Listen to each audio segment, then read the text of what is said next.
미국은 다음 주 한국과 일본을 방문하는 웬디 셔먼 미 국무부 부장관의 중국 방문 가능성도 열려 있다고 밝혔습니다.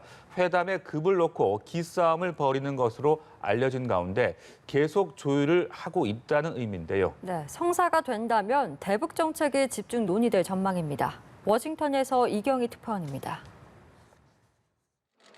웬디 셔먼 미국 국무부 장관은 내주 한미일 차관협의차 한국과 일본을 잇따라 방문합니다. 당초 전망과 달리 방문 국가에 중국이 빠진 데 대해 미국은 여전히 가능성이 열려 있다고 밝혔습니다.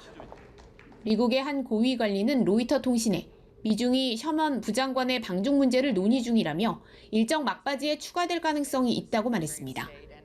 앞서 영국 파이낸셜 타임즈는 셔먼 부장관의 발표 일정에 중국이 빠진 것을 두고 중국 외교부 2인자 러위청 부부장과의 회담을 원했으나 중국이 거절했기 때문이라고 보도했습니다.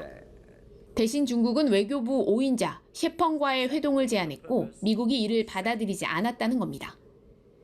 미중이 회담에 급을 두고 기싸움을 벌이고 있는 가운데 방중이 성사된다면 핵심 의제는 대북 정책 조율이 될 것이란 전망이 나옵니다. 미 고위 관리는 미국은 북한에 대한 진전을 이루기 위해 어떤 방법으로든 중국과 협력할 필요가 있다는데 의심의 여지가 없다며 이번 방중 추진은 여기에 초점이 맞춰져 있다고 강조했습니다. 10월 성사 전망이 나오는 미중 정상회담 개최 문제도 논의될 가능성이 있습니다.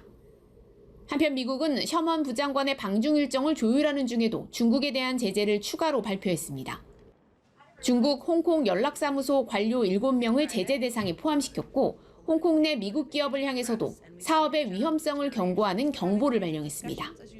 The bottom line is that businesses should be aware that the risks faced in mainland China are now increasingly present in Hong Kong. And as the president said last month, of course, we will not waver in our support for Hong Kong and all those who stand up for the basic freedoms. 미국의 이 같은 추가 제재 움직임이 셔먼 부장관의 순방을 앞두고 중국의 심기를 건드렸다는 분석도 나오는 가운데 중국의 반응이 주목됩니다. 워싱턴에서 연합뉴스TV 이경입니다.